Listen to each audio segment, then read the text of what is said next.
Go ahead. Our mission, Helping Parents Heal, is a nonprofit organization dedicated to assisting bereaved parents. Through support and resources offered, we aspire to help individuals become shining light parents, meaning a shift from a state of emotional heaviness to one of hopefulness and greater peace of mind.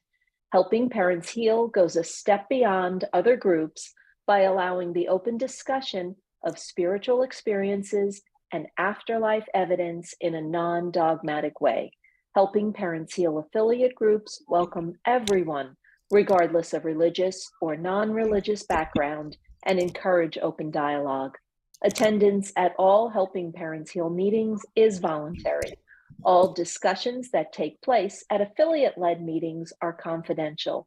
We hope that participants will learn from and share with each other.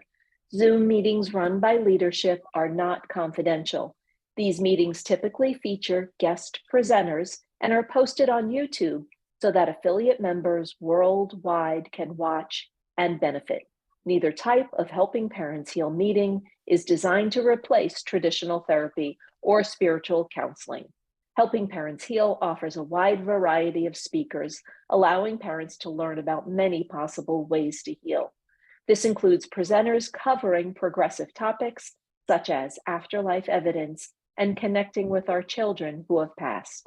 The views expressed by our guest speakers may or may not reflect the opinions of Helping Parents Heal leaders and members, so we ask that you take from their presentations whatever may benefit you personally.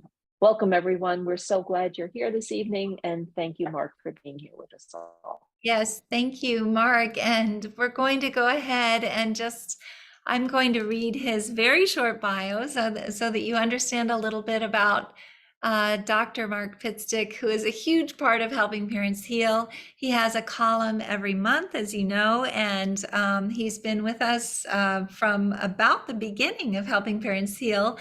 Dr. Mark Pitstick is an author, master's clinical psychologist, holistic chiropractic physician, frequent media guest, and webinar workshop teacher. He directs the Soul Phone Foundation and founded Greater Reality Living Groups. His goal is to help you know and show, no matter what is going on around you, what this earthly experience is, that this earthly experience is a totally safe, meaningful, and magnificent adventure amidst forever. Mark will be leading us in a facilitated after-death communication this evening, and you can learn more about him by visiting www.soulproof.com. And with that, I'm going to go ahead and turn it over to the wonderful Dr. Mark Pitstick. Welcome, Mark. Thank you very much. Thank you, Elizabeth and Irene, for all you do. You two are amazing. Now, your kids are so proud of you. And welcome to everyone. It's truly a sacred honor, one of the most important parts of my life, to work with a group like this of evolved parents who are willing to go through this pain for the opportunity to, as they've been discussing, shine brightly, find the silver linings, honor your child, create greater meaning, and thus help others on the planet. So awesome job. I'm sorry for everything you've gone through, but I'm glad you are searching for meaning, sensible answers for why something like a child passing could happen in a just and loving universe, and also how to enhance your relationship with them, awareness of them. So we have a lot to cover. I'm going to speak quickly. For some of you, this is a review, but for some, it's new information. So I've got to cover it before we start. The agenda is first an introduction about important things you'll need to know before we do the actual session, which is under deep relaxation/hypnosis. This is a guided imagery. Then people will have a chance to share what you did or did not experience, and then general any questions and answers. We'll go 90 minutes this evening since that much time is needed. The actual session will be 45 minutes or so. So introduction, I'll say parents and children, but want to honor grandparents and their grandchildren, siblings, all the different relationships, close friends. So know that, please. So you heard them say FADC. It stands for Facilitated After Death Communication. That's a mouthful. So we say ADC for short, After Death Communication. And the definition is a meaningful perception of a loved one who has passed on, changed worlds. I don't like the word die because it has too much of an anchor for, finality. And but a meaningful perception of them while awake or while sleeping. It turns out that these are very common. Raymond Moody, MD, PhD, says that about 30% of the general population has had one or more ADCs, 65% of widows and widowers, and their figure is 75% of bereaved parents. But when I poll groups in person, almost every hand goes up when I ask how many parents have had visit signs from their kids. So yay for that. So very, very common, not weird. It's just one of those things that most people don't share outwardly. The validity of ADCs has been established via shared ADCs, that is, in which more than one person at the same time has the same experience independently. Sometimes, one person is on the other side of the planet, and then they share notes and they had the very same experience at the same time. It's pretty amazing. And then also what are termed evidential ADCs, in which information was gleaned that could not have been known otherwise. And eminent psychoanalyst Carl Jung had one, which he described in his work. So this is described. So if you want to learn more, see article number, I think 19, I have to look this up on ADCs. 28, I'm sorry, yeah. So article number 28 to learn more about ADCs. So the thing about ADCs are that they're spontaneous though. And so I came up with the idea, and especially after training with Dr. Moody, also Brian Weiss and Dr. Ken Ring, to have a facilitated technique where people are deeply relaxed and have a chance then to increase the chances of contact, because you understand it's quite likely your kids are right beside you, but it's your brain that perceives much less than 1% of reality that keeps you from sensing them. So if we can turn down the brain for a while, quiet the mind during this technique, then you sense what's always there around you. But usually you're focused on real things and things you need to do to function well on Earth. Now, the beauty of these meetings is that all this energy, you understand, consciousness is non-local. That is, it's not impaired or slowed by time and space. So all these beautiful people, many of which are shining light parents, they've gone through the dark night of the soul, and they're some of the most amazing people I've met. So all this energy summates, and you can, it's like catching a good wave, you can benefit from that and have a better experience, quite likely.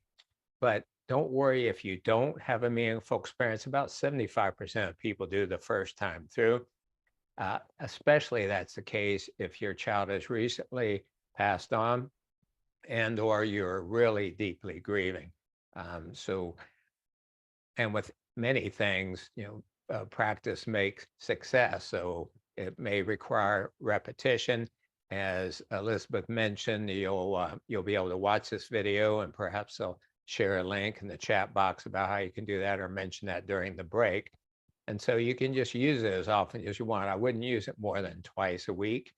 But then after a while, it can generalize. In other words, at the beginning, it's like, wow, I sensed my child. And then after a while, oh yeah, he's around all the time. And it just becomes kind of like no big deal. It becomes part of your normative state, your new normal. Beautiful part. Now, for those of you who are blocked though, and especially if you have just such deep grieving, I recommend doing the holistic breathing sessions for a month as indicated. And we've done these before on the session. So you can watch that video and use the technique. So that will help you mourn deeply, get clear, release a lot of old fears, limiting information, wounds, and so on, that will then help you better perceive your child. And then also you could use another technique I did. And again, this is on the HPH website, called Ask Your Soul, Angels, and God. So you're able to go within and access inner information about how you can fine tune yourself holistically so that you can be a better receiver for your child's visits. Because you can bet that your child is transmitting, visiting, sending signals. So lack of communication, or let's put it more positively, improving the relationship, is a matter of becoming a better receiver, becoming more aware of that. And by the way, I know I'm going quickly, I'm covering a lot of information, but you can watch this again, so no worry about that. Now, my evidence-based assumptions about your children, first of all, that they're still alive and well, and articles with information to support that include at my website, soulproof.com, articles number 160 and 115. Also, that they're eternal beings of energy, consciousness, soul. I use these terms synonymously. That's what we really are. This body is, that we are solid and separate from each other and separate from source are optical delusions. Well, your children are less encumbered by those delusions because they are free of that limiting brain. So they know they're beings of energy, love, light, soul, etc. And to learn more about that, see article number 15. Next assumption, that you two are soulmates. You and your child are soulmates, and you'll see each other again when you change worlds. However, the good news is you don't have to wait until then. You can develop a relationship with them now.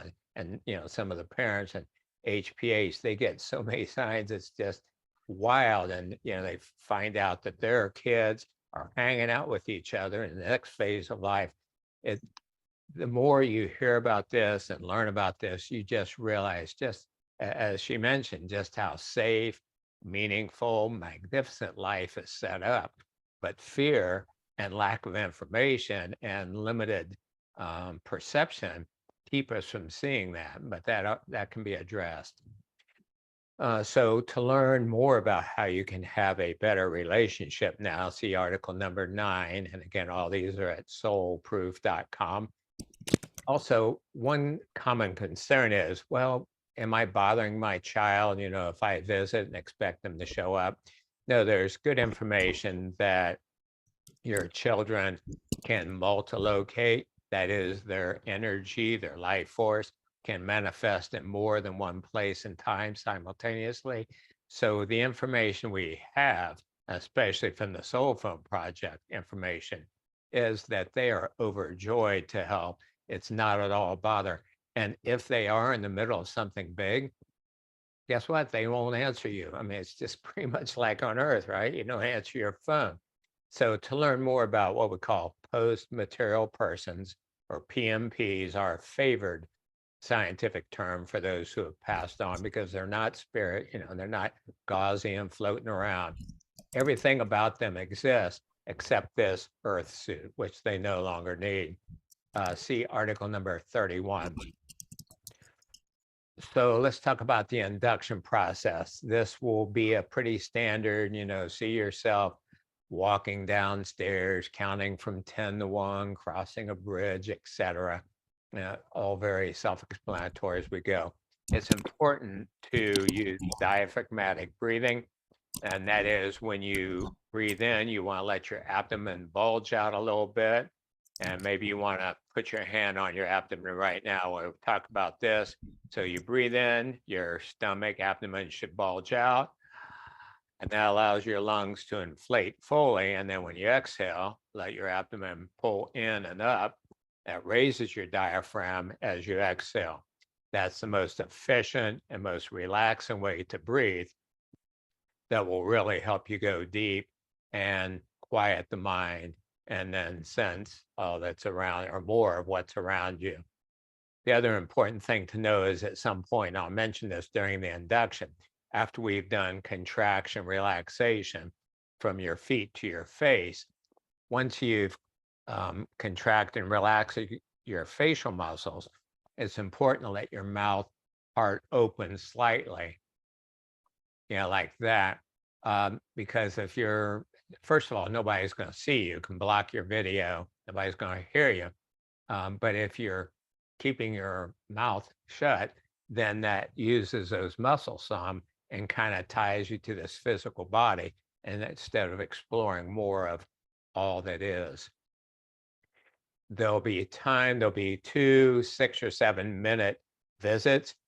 You can do those with different people or the same visit twice. Now, this is important. Your experience may seem very real, kind of like if you kick a concrete block in your bare feet, or it may seem more subtle and ethereal than usual earthly perceptions. It may unfold sequentially, chronological order, or it may seem like a fleeting download that plays later. It's like everything comes in and you just know it in a fraction of a second. Likewise, your experience may seem like you're in the middle of it, like sitting there with your child talking, or it may look like you are watching another aspect of yourself interact with your child. And so this addresses that multi-location aspect again. Again, there's some good clinical information for that. And the article on multi-location is number 75. So in general, it appears that the average earthling only needs about 25% of their energy, their soul, their essence, to have an earthly experience. So the rest can be in other places and times at the same time. So it's quite possible that you and your child are together right now in another slice of life, rooting you on this part of you that's on earth, saying, come on, mom, come on, dad, come on, grandma, don't you remember we set this up? I love you. I'm right here with you. Come on, have a breakthrough, not a breakdown. And the light, the love, the joy that you experience and share can be so magnificent. And one of the reasons why you go through these experiences. So that would explain then why your experience during this FADC may be like you're watching another aspect of yourself with your child, because that really could be going on, and how you're experiencing this visit. The biggest key, if you don't remember anything else, is to let whatever you experience float up or pop in. So it's not your brain saying, what am I seeing? No, it's what just floats up, what pops in. Like if you meditate, you probably learned like watching the sky and just observing clouds floating through the air. It's that natural and easy. It's also important to use all of your senses as much as possible. See, hear, feel, know, and even smell. Some of the most incredible experiences are parents will say, oh my gosh, I smelled my son's aftershave. It just came out of nowhere. I could smell it. So don't be limited by my words. If I say, see yourself walking down the steps, but you're not a visually oriented person, you may just feel yourself walking down the steps, and that's just fine. It's okay if you have to sneeze, cough, clear your throat. Deep relaxation is not a fragile state, so you're not going to interrupt it if you have an itch and scratch it, or need to shift around a little bit to get comfortable or clear your throat. Finally, before you start, you want to make sure all the electronics in your area are off. If there are other people in your home, tell them you're getting ready to do a deep relaxation, about 45 minutes, and please do not interrupt you. If you have pets, I know some people really enjoy a dog or a cat around, but I don't recommend you do it during this session because they jump up on your lap. That could break your state and you lose a golden opportunity to visit a loved one who's passed. So I think we covered it. Since it's 45 minutes, if you think you'll have to go to the bathroom during that time, good idea to go to the bathroom now, maybe sip a little water, put on some chapstick. If you're emotional and think you might get teary during your visit, have some Kleenex available. So that's the introduction. And while we're doing that, while people are doing some of those things I just mentioned, I wonder if there are any questions or concerns that we can address before we start.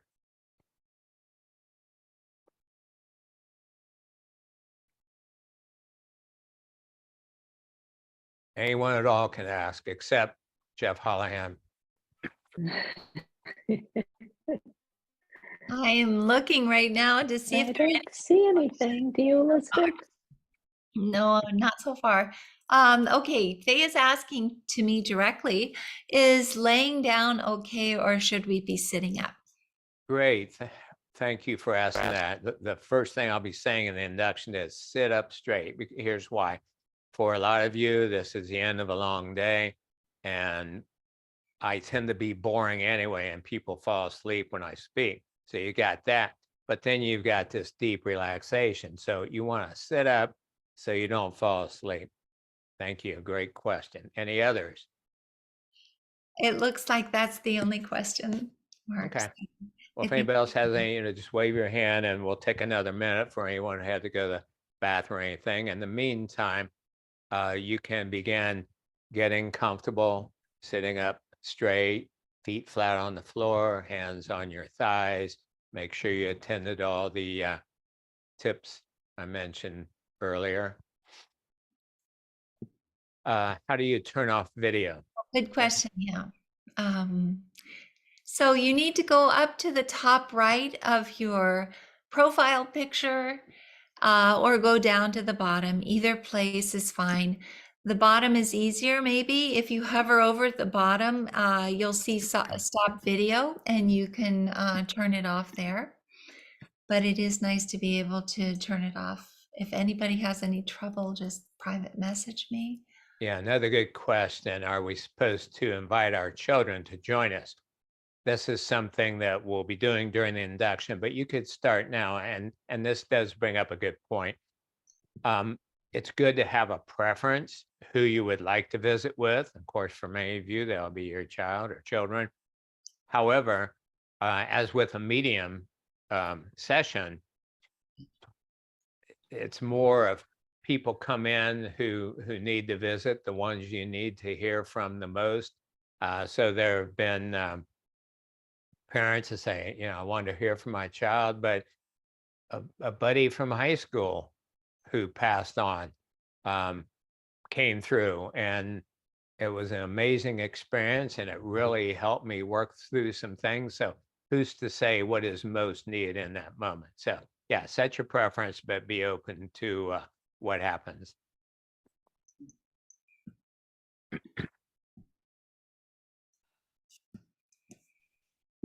And so, yes, you can invite your child. Hey, we're getting ready to do this. Love to hear from you. If you're up for that.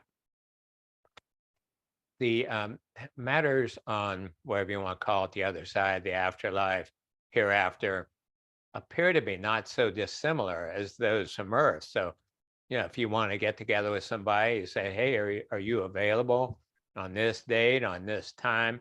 And so, it's too late for that now. But in the future, when you use this FADC technique at home, you can set ahead, say a little prayer and intention, send out to your child, hey, I'd love to have a session with you tomorrow, 7 p.m. If you can be available. And that's just one more little thing. And you'll read about these in article number 9 to increase the chances of a successful visit. All right, with that in mind, let's get started. And we have everyone's video blocked, I think, except Mary and Jeff. All right, so let's begin. Sitting comfortably with your eyes closed, focused on my voice. Feet flat on the floor, hands on your thighs, breathing slowly and deeply using the diaphragmatic breathing we talked about. Let's begin by alternately contracting, relaxing major muscle groups, starting with your feet. So take a deep breath in and tense the muscles in your feet and legs. Hold that tension, hold it, and now let them relax. Now another deep breath in and tense the muscles in your thighs and buttocks, squeezing your buttocks together. Hold it, notice how uncomfortable that tension feels and how good it feels to let those muscles relax. Heavy, warm, limp. Now the muscles in the abdomen and low back, tense those muscles as if someone was going to punch you in the stomach. Hold it. And as you exhale, relax. Now the muscles of the upper chest and back, take a deep breath in and hold those muscles tight. Hold that contraction. Notice how unnatural that feels and how good it feels to let them go. With each muscle group building the relaxation, feeling better and better, relaxed and peaceful. Now the muscles of the hands and arms, take a deep breath in and make a fist with each hand. Tense those muscles, hold it, and let them drop heavy. Good. Now the muscles of the shoulders, raise your shoulders up toward your ears, tensing up those upper trap muscles. Hold that tension, hold it, and let it go. Next, the muscles of the face. Take a deep breath in and clench your teeth together, tightening those jaw and facial muscles. Hold it, and relax. And as you do, let your mouth part open slightly for the remainder of this session. The muscles around the eyes. Take a deep breath in and squeeze your eyes together. Squeeze them tightly. Hold it, and relax.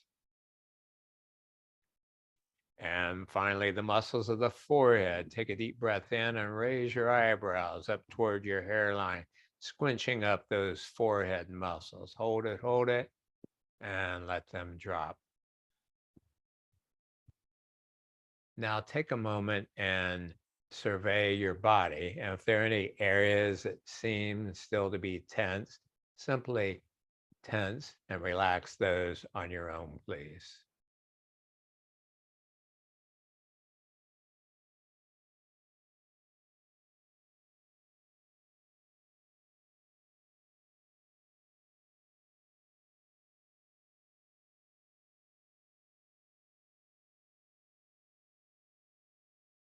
Good. Now, picture, imagine, or visualize as clearly as you can, using all of your senses, yourself standing at the top of a staircase. With my count from 10 to 1, sense yourself slowly, safely stepping from one step to the next. 10, 9, 8, 7, 6, 5, 4, 3, 2, 1. Standing now before an ornately decorated door. And you know this door represents a gateway to a even deeper state of relaxation. With my count from 3 to 1, see yourself opening the door easily and stepping through. 3, 2, 1. On the other side now, and feeling before you a path, a beautiful path through the woods, and you find yourself walking along, feeling so good, so peaceful, so relaxed, knowing that you're watched over by your spiritual support team, your angels, guides, master teachers, and always and everywhere the light. So you needn't worry about any capricious forces. And you know that you're safe, watched over, sheltered, protected. As you walk along, feel the rustling of breeze, feeling the sunshine on your skin, hearing birds chirping, and the beauty of the trees and flowers. Just immerse your senses in this for a moment as you walk along the path.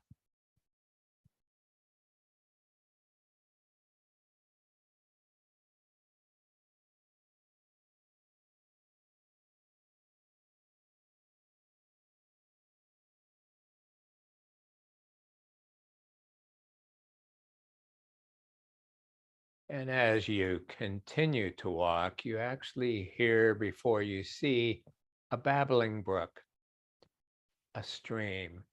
And as you approach, you feel the moistness of the air on your skin as well. Notice a small bridge that extends from your side to the next. And with my count from 10 to 1, see, hear, feel, know yourself crossing the bridge safely. 10, 9, 8, 7, 6, 5, 4, 3, 2, 1. And seeing on the other side a translucent veil that extends as high and as far from one side to the other as you can see. And you know this veil, like the door, represents a portal to an even deeper state of consciousness, one that will increase the chances of you sensing what is very real, but perhaps you've not fully seen from your earthly perspective. Feel yourself walking up to the veil now, and with my count from 5 to 1, see an opening in the veil and walking through 5, 4, 3, 2, 1. On the other side now, and seeing beautifully manicured lawn with huge trees in the background and stately architecture like Roman or Greek or however it appears to you, what many people have described as the halls of truth, places where souls from the beginning of time have gone to learn lessons, hear great speakers, grow spiritually. Find yourself instantly transported in front of a hall of truth of your choosing, the architecture and color, whatever pops in. And to your delight, notice your spiritual support team, your angels, guides, master teachers, soulmates who are there to assist you. These ones who have loved you from the beginning of time. Feel their unconditional love and feel them sending you a healing shower, just what you need to have an optimal experience right now, washing away lower energies and emotions, pain, sadness, anger, guilt, blame, and filling you with higher energy ones, peace, love, joy, compassion, gratitude. Take a moment and just soak that up and get just what you need from them.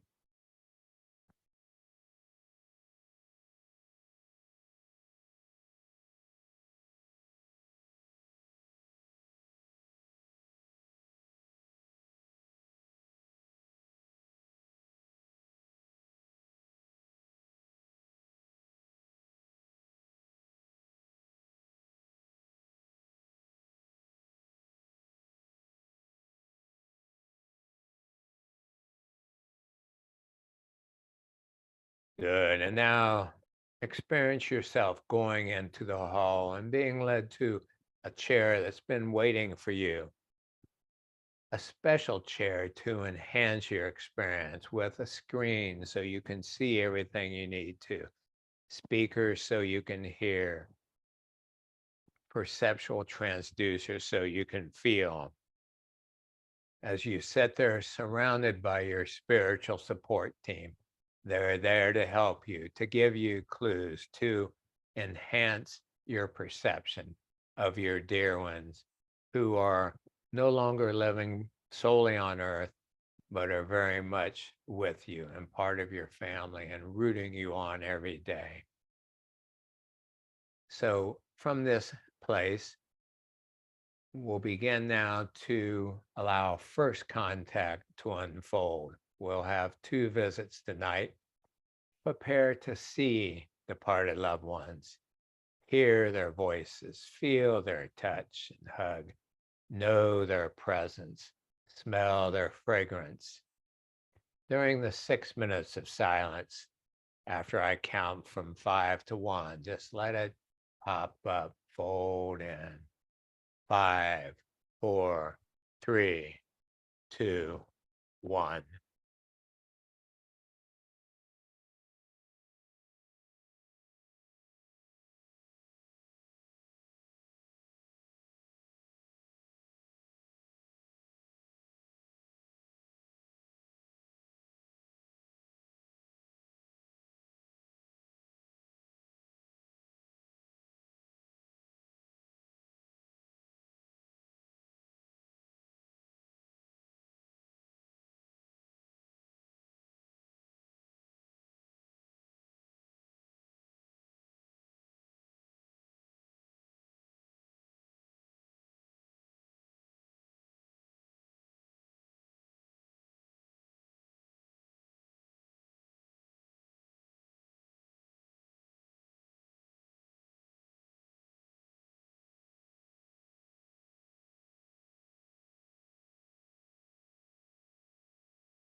Now, just a few more moments to wrap up this particular visit, knowing that you have another after this.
Good. And say, see you later for now, because these visits, just like bodily death, are not a goodbye, just to see you later. So sense yourself back now in the Hall of Truth, surrounded by your spiritual support team in the light. See them giving you high fives, hugging you, congratulating you for doing this, especially if it's your first time. It takes courage to do something different, to try, knowing that you could fail, but you could have an awesome experience. Feel them sending you another healing shower, washing away any lower energy emotions that might have surfaced during that experience. Sadness, despite sensing your beloved child, bringing up some old pains and so on. Just wash that away. You don't have to carry that around anymore. And that's part of what blocks your light. And then just being open, embracing the light, being filled with peace, joy, love, enthusiasm, enlightenment, remembering the big picture of life. So take a few moments and just soak all that up, recharge, and get ready for the second experience.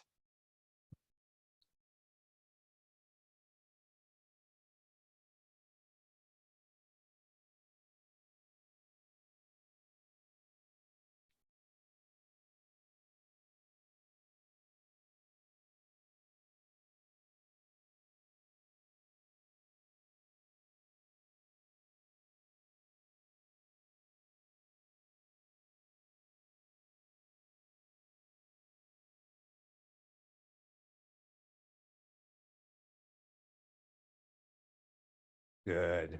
And now, after I count from 5 to 1, allow the second contact to unfold. Again, could be the same person or a different one, and be open to if someone else pops in. Be prepared to see your, quote, departed loved ones.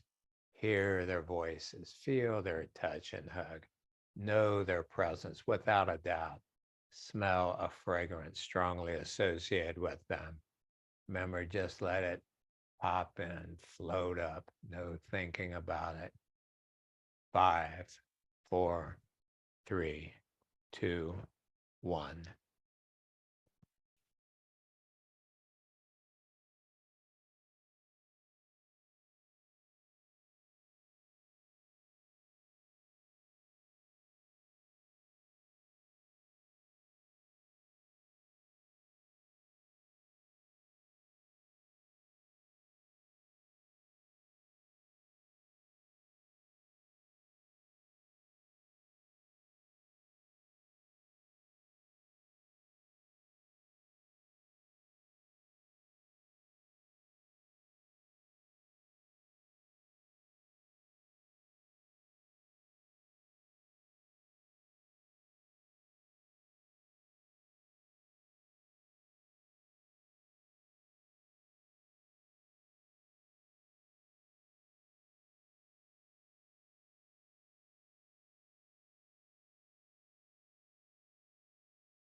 Good. And just a few more moments now to wrap up this visit, fully knowing that you can use this technique anytime you want. And this is a beginning, not an end.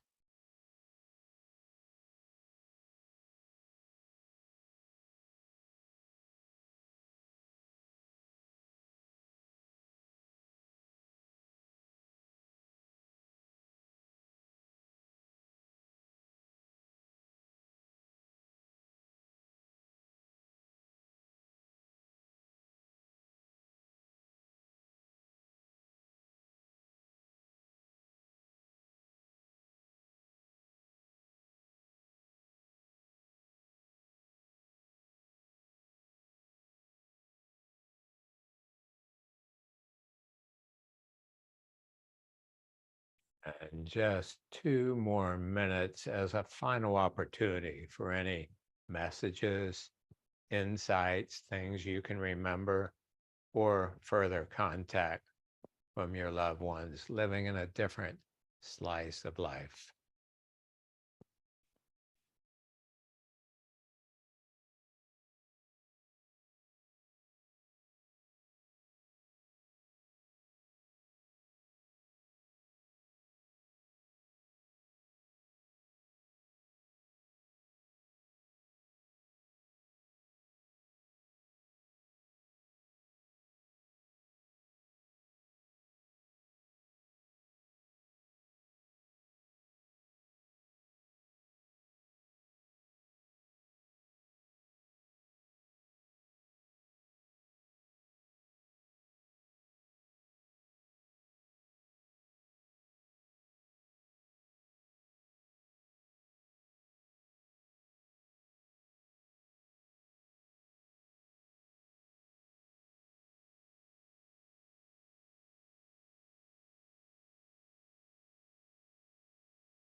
Very good.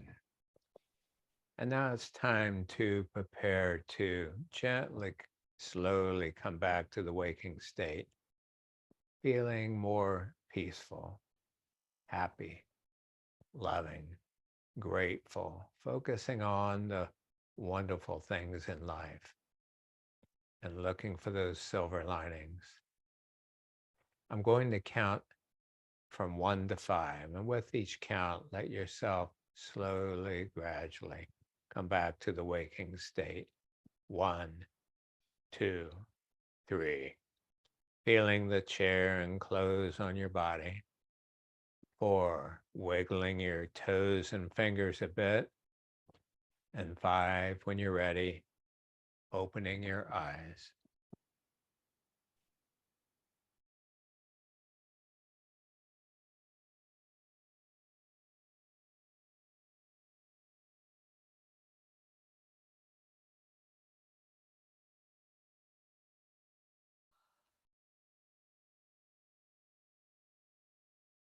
And take a moment and get oriented there. And then when anyone is ready, feel free to share. This is the time when people share what they did or did not experience. So however you signal that to Elizabeth or Irene.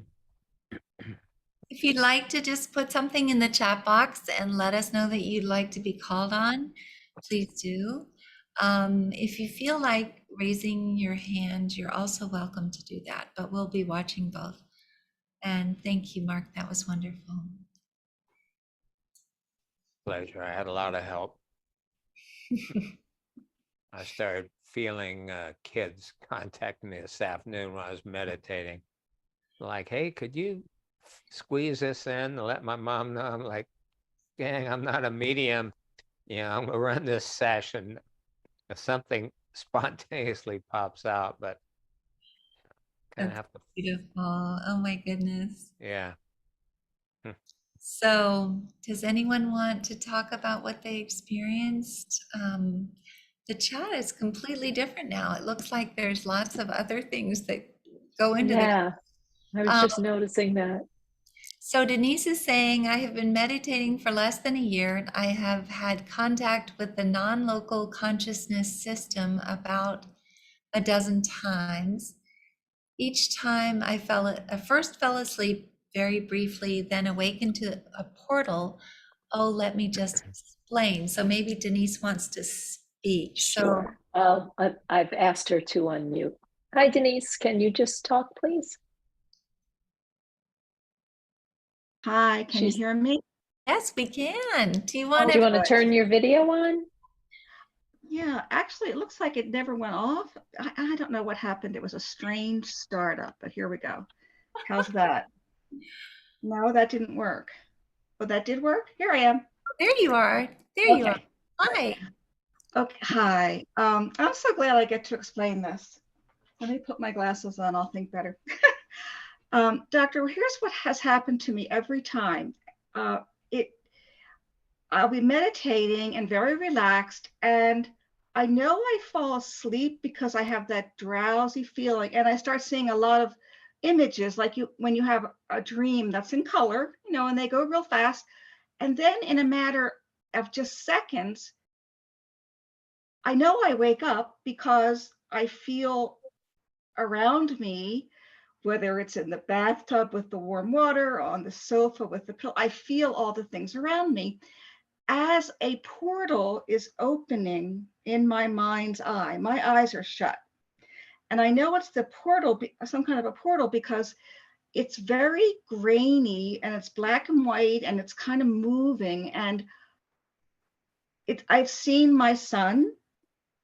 I have seen pictures of my son. It's gotten better every time, from a silhouette to the most recent where he was sitting on a bench with a stone wall behind him with both of my dogs at his feet. And this happened after I'd had a reading in which the wonderful medium told me that my dogs were with my son and my father.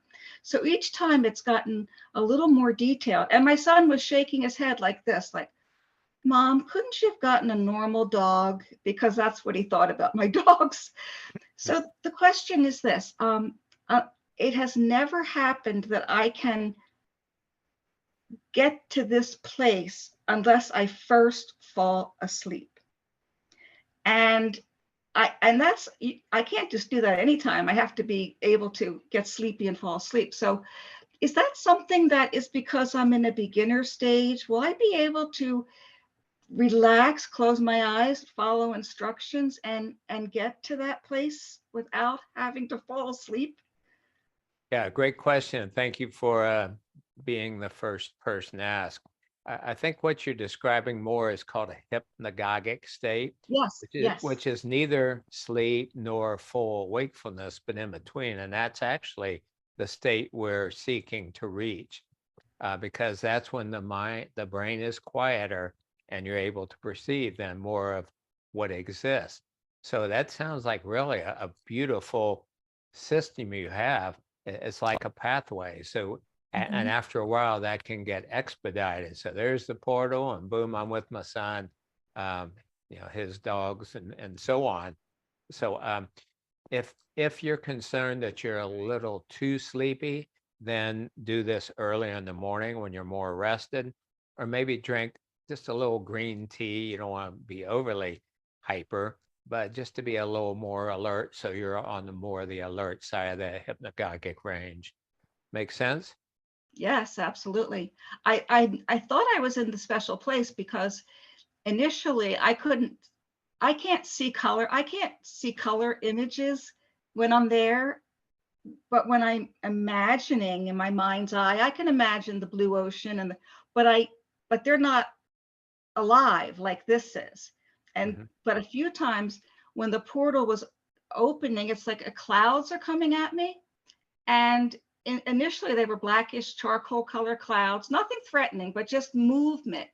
And on two occasions they were red and green Well, before.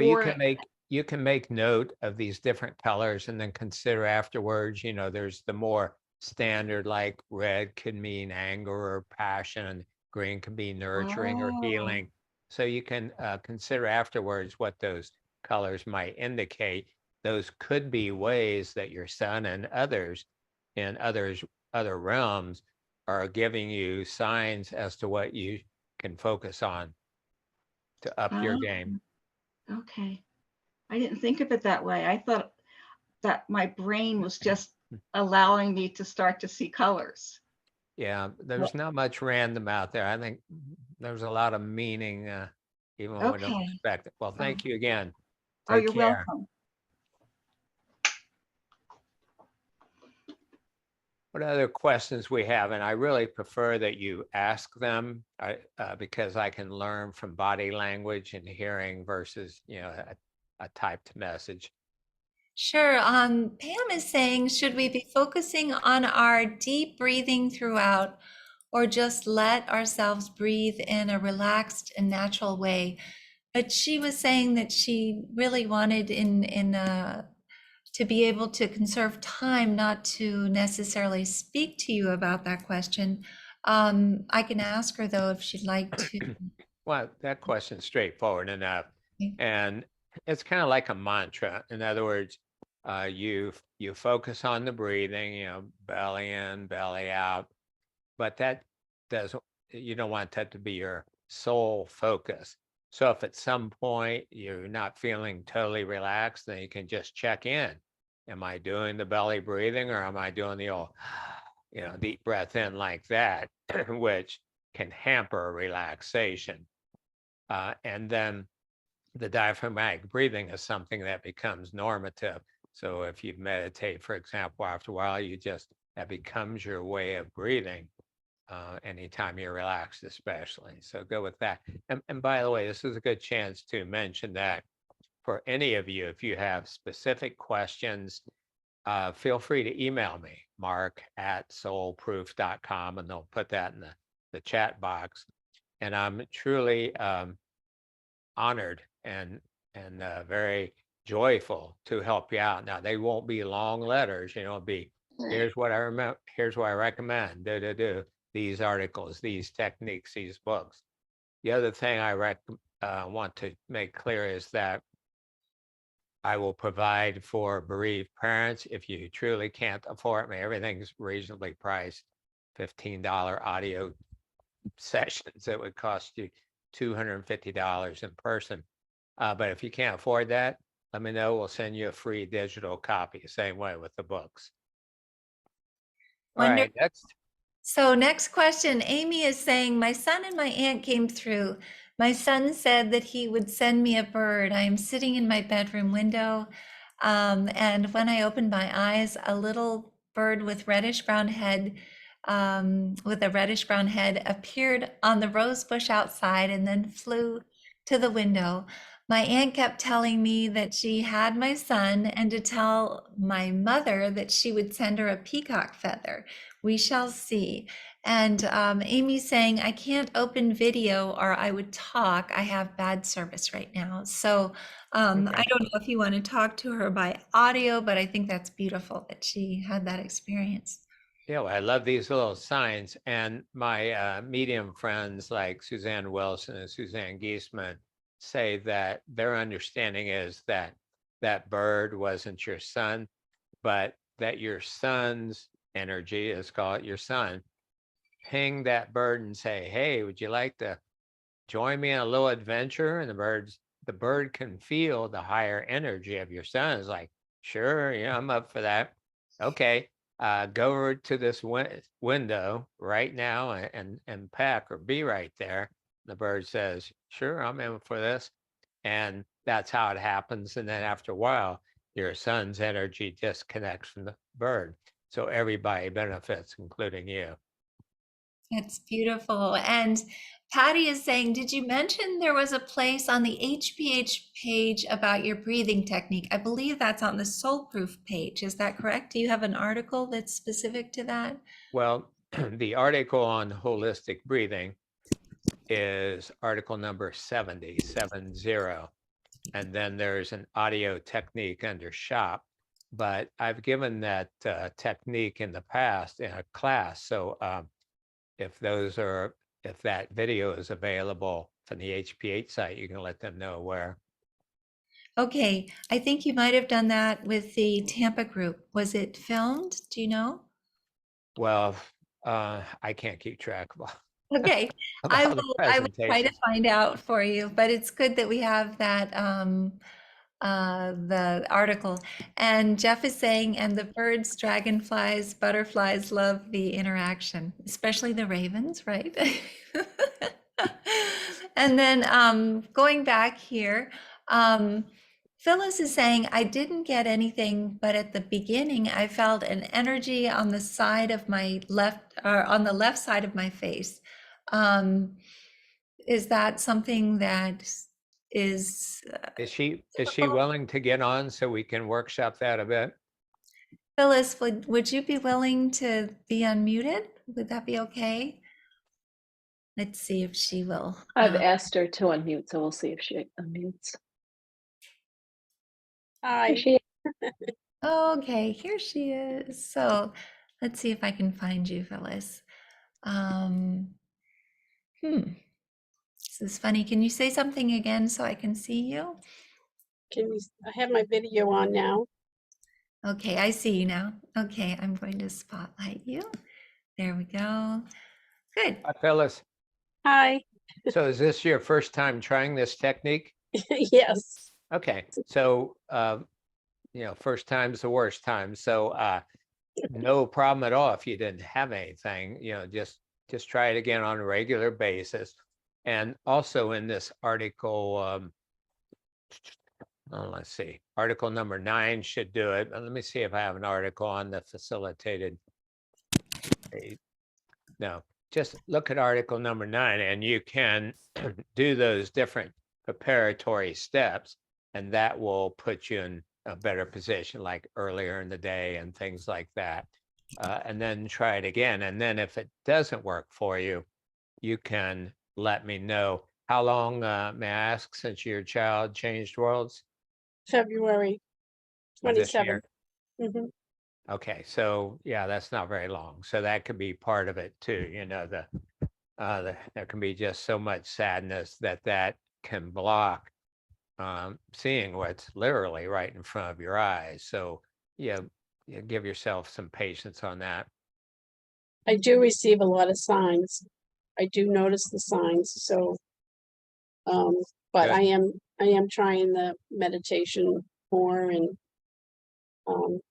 I've never Okay. meditated before. So All right, so let's go to you were feeling what in the beginning you it said? felt on this side of my face, it felt like there was like energy, something was there feeling, but I can't explain it really, except for it's feeling like energy. Left side of your face is right brain. So that's the more intuitive, sensing, artistic side. So does that, like feeling an energy there, does it have any special meaning for you? Or do you have No. an association with that? No. Because what I felt, and I'm not an intuitive, I had to make a living at this. I starved to death.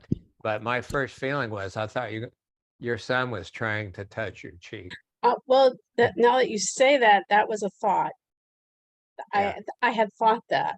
Yeah, and I'm feeling emotional when I say it. So yeah, I think what you were feeling was his energy touch, and he was trying to stroke your cheek, say, Mom, I'm right here. So yeah, go with it, girl, and let me know how that goes, if I can help in any way. Thank you very much. My pleasure. Oh, that's beautiful. Oh my goodness. We have another question here. Heidi is saying, Dr. Pitstick, do you have any tips to keep the tears from coming during your meditation? I feel like that's keeping me from communicating with my son, but I can't seem to stop them from coming. What can I do? Yeah, well, first thing is that tears are so healing. I mean, they're so useful. And so just cry, until you're not crying. But then I mentioned earlier that holistic breathing technique, article number 70. And so you may want to do some really focused emotional release, wound and pain release, so that then the crying doesn't become an impediment. You still may have some tears, but they'll likely be lighter. That's wonderful. So it looks like we've answered the questions. And I don't know if anyone has any further questions. If you do, there's one more message. Kaz is saying, absolutely love your work and what you share. Can't thank you enough for everything you do. Felt beautiful, loving energy from my son. Kat, did you want to talk about that with Mark? You're welcome to unmute if you'd like to. I don't know if she's wanting to or not. Also, I wondered if Jeff. Yeah, she unmuted. Oh, Okay, just go thank ahead. you. Just, yeah, so much. I just really felt lots of movement and just a real loving energy. So thank you. Oh, My pleasure, very much so, Cass. thank Would you like to say more about that? Just warmth. And I really felt him around. I really just Mhm. felt his love around. I didn't get a clear audio. I've had him speak and I've heard him before, but just like mum and just little bits. And I didn't get that, but I just really felt this warmth. So thank you. Good. And it's wonderful to see your piece. You're smiling. So yeah, just like you're seeing Kaz right now. So this kind of contact doesn't usually take away all the pain, all the sadness, all the regret, but it lightens it. And, that can be the big difference, which allows you to enjoy life again and set out to figure out what's the adventure, what's the meaning, and how can you honor. So thank you for that. Thank you. Thank Yeah. you, Kaz. And we have another question here. This one is from Julie, and she is saying, do our loved ones have the same personality traits in the afterlife as in this realm? Well, that's a big question. That's a whole workshop right there. But here's the short answer. And part of this comes from my work with Dr. Gary Schwartz, University of Arizona, PhD, Harvard and Yale professor. My God, what a mind. And so, and he started a group called the Academy for Post-Material Scientists, AAPS, global.com. And so from this group of about 250 scientists, university professors, physicians, psychologists, the thinking is that, as I mentioned before, everything continues, including the personality, after this earthly body dies. And that's why I call it an earth suit. We know that our astronauts wear space suits. Well, we souls, when we come to Earth, wear an earth suit. And then when our journey is over, when our classes are over, we did what we came here to do, we shed it. We don't need it anymore. So yeah, the personality continues. However, that doesn't mean the personality is set. You likely have changed, improved your own personality during your time on Earth, where your child can do the same thing in the post-material realms. We also consider that sense of humor, love, preferences, all that continues. And some of that is reflected by evidential mediums. So yeah, and that's the good news that, when you have these interactions, your child's not going to be a stranger, just if you can just get over that, that physical body isn't right in front of you like it used to be, then everything else is right there waiting to enjoy. Beautiful. So we have a few other questions after that. Roseanne is saying, not sure if it was my imagination making it up, but a few people popped in and out. Didn't feel him physically, so it must be her son, but just kind of floated around me. I asked if he was really there, tell me a memory, and immediately something popped up he used to tease me about. An old friend I haven't thought of for years, I saw, very relaxed for sure. There was no second visit because my mind was bouncing around memories. No questions, but thank you so much. So she doesn't have a question, but she just wanted to let you know, which is beautiful. Well, you're very welcome, and thank you for bringing up the point that this can feel imaginary. I know 25 years ago, I spent a week getting certified in past life regressions with Brian Weiss, and I was surprised to find that even he had clients who said, so these are people that had past life regressions that were later verified. For example, somebody experienced being a woman living in Paris in the late 1400s, and records were, this person had never been to Europe, and records were sought and found, and the details, you know, who the woman married, a number of children, a method of death, and all that were verified, even though those validated experiences could seem like the imagination. And that's your good old friend, the brain, speaking up, you know, because the brain likes to run the show. Hindus say it's a wonderful slave. The brain is a wonderful slave, but horrible master.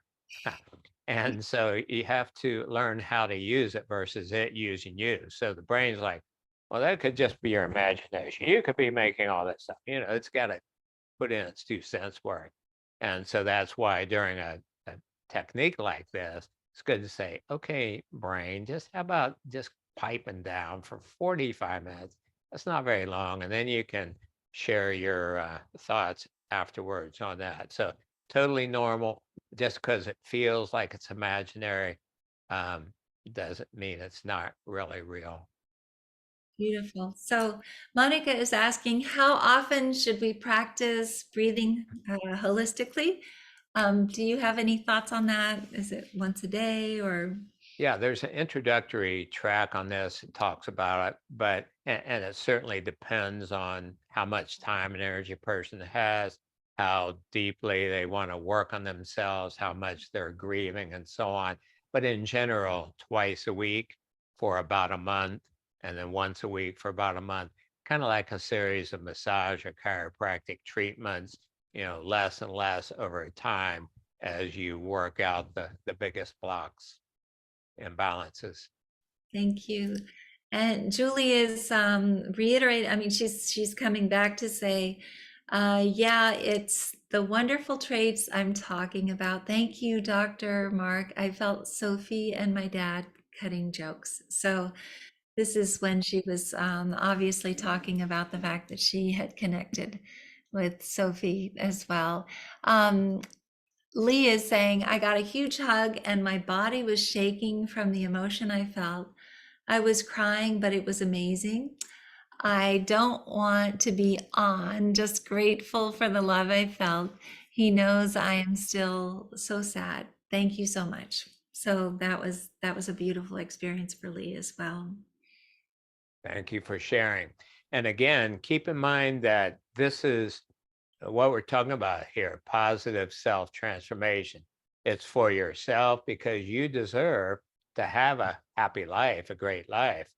But it's not just self-serving because the more joy and peace and love you're experiencing, the more you let it shine. It's like, you know, Jesus said, don't hide your light under a bushel, put it on a hillside so it will shine on others. So this is about helping other people, our planet, yourself, your loved ones. So this is what Creator Universe wants and is supporting that. So it's not really as difficult and certainly as possible. And And again, if there's any way I can help you do that, on soulproof.com, somebody stopped me. I'm up to like 116 articles now.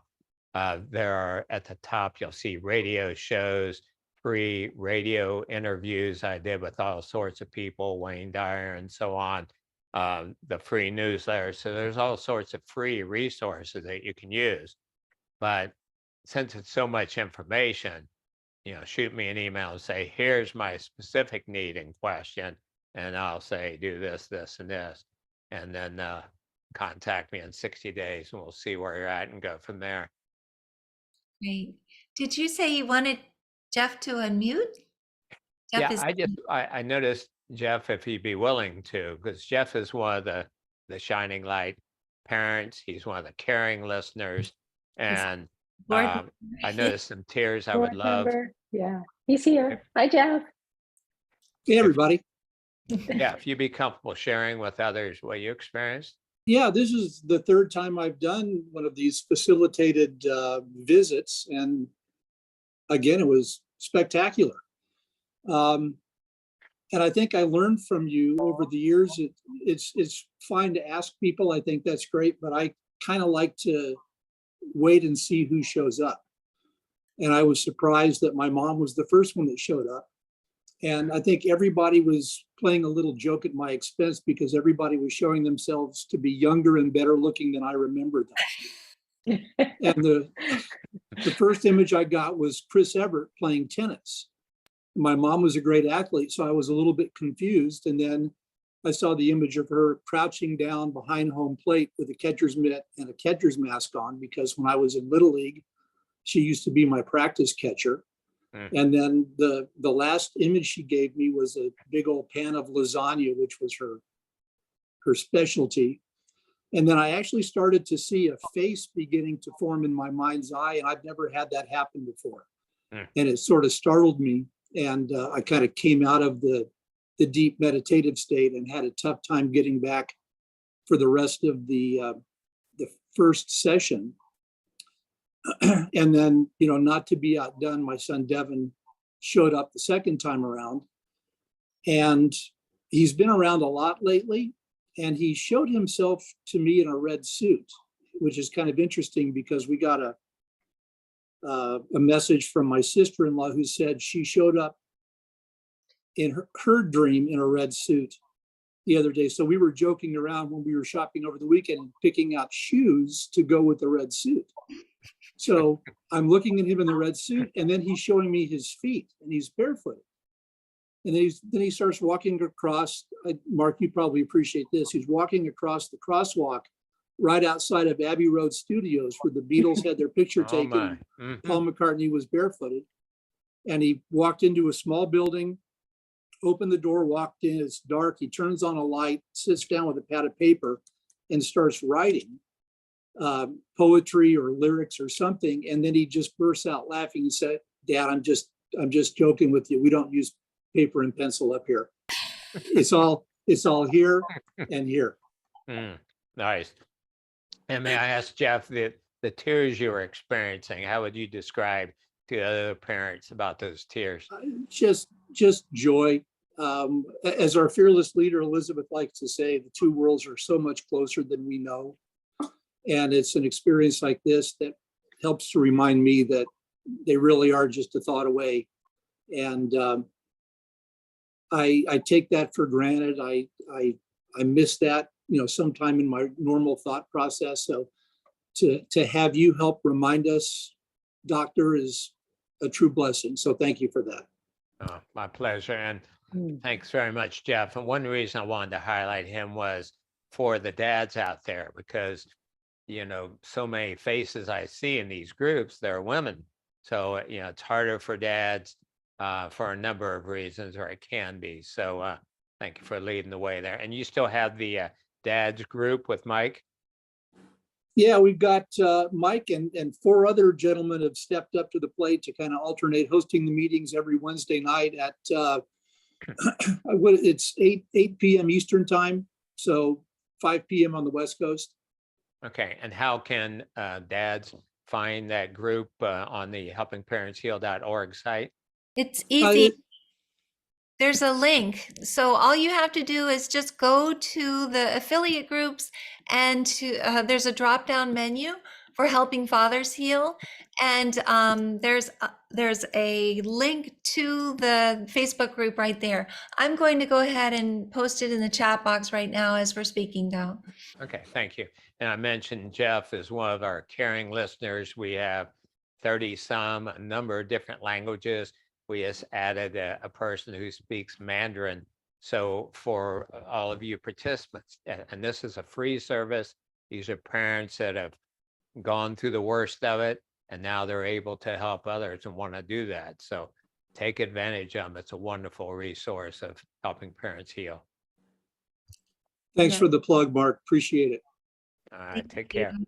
And the link is in the chat box. And let's see. And thank you, Jeff, for coming on and speaking about Devin and your mom. That is just great. So she must look a lot like Chris Everett. She's one of my favorite. I don't remember that, but she was a great athlete. So that was how she decided to just have a little fun and show me that it was her, I think, just showing her a couple of her favorite athletic endeavors, and then What a mom. something Irene could appreciate, in the kitchen as well.